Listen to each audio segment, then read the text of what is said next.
it's gone so fast. I feel like everyone's kind of been in the same mindset. They're God, where did that go? It's just seemed to have flown past. And for me, obviously, a lot's happened in the year. Obviously, I've retired, so not doing the training that I obviously was doing before. So it's just so different. But it's one of those things that I think we all still look back and remember what a magical summer it was. You've just looked back on all your races, I know that. Yes. How was it watching from a position of actually not just newly retired, but been retired a few weeks, so, you know, the emotion's gone?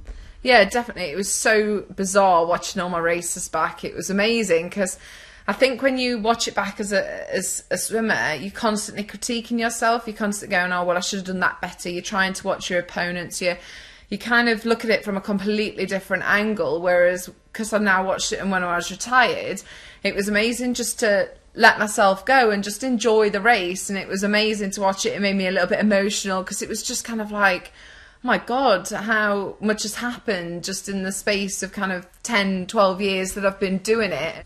Did you watch London and your second bronze? Because that was fairly emotional at the time. Looking back, I just remember everything that I felt. I think 'cause it's only a year ago, I still remember every painful moment of the race and every little thing. So it was kind of bizarre watching it back, but I just remember thinking I did everything I could, and it was one of those that I looked back and I didn't regret anything because I kind of knew I had given it my 110%. So looking back, it was so nice to just see everyone's reaction, listening to Sharon interviewing me after and the podium and hearing everyone chanting my name and me looking over at my family and looking over at the team. It was just things that you forget about because I was so caught up in the emotion and crying that actually I didn't fully embrace the support. I embraced the chant, but I didn't really embrace my family being there and the support of the team and everything that went with it. So it was very emotional to watch that one back, definitely, because that was the highlight of my whole entire games last summer, was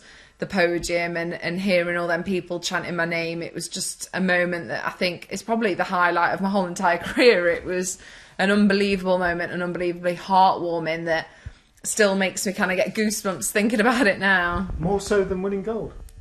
I think it's one of those things that has touched my heart probably a little bit more.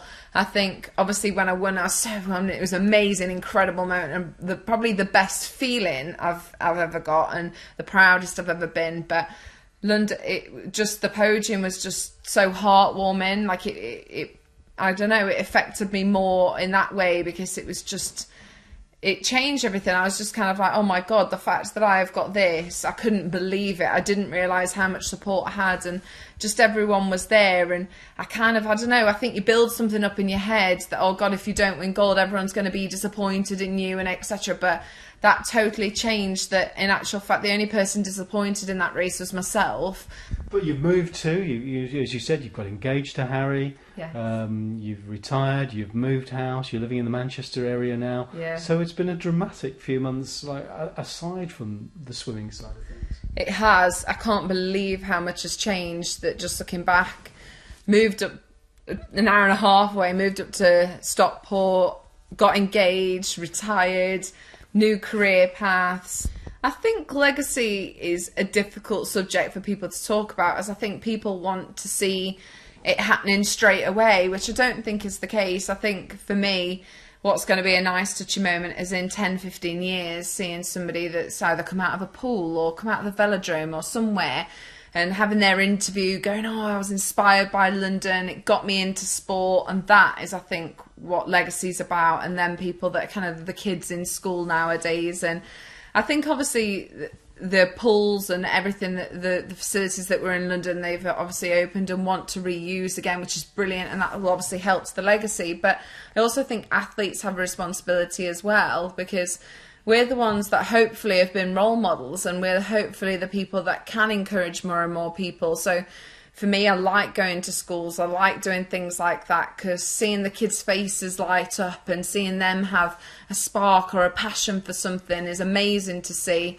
And I think a lot of athletes have actually taken that role on. I know a lot of athletes saying how they've gone into so many schools or different clubs or whatever it is. And I think it's brilliant to see that, because there's so many of us. It's kind of nice that not one athlete feels like they're being stretched and pulled. It's kind of, we've all spread around, we've done local stuff, we've done other stuff all across the country, and hopefully we've inspired a lot of kids for whatever their passion is. I don't necessarily think it has to be sport, has to be swimming. I think just anything. And that's what's nice, that the kids come running up to you going, oh, well, I drew this yesterday, or I sing in this competition, or I do that. And that's what I think it is just amazing to seeing kids having that drive and that passion. And that's kind of going to be the people that we're going to be seeing on TV in kind of 15, 20 years' time.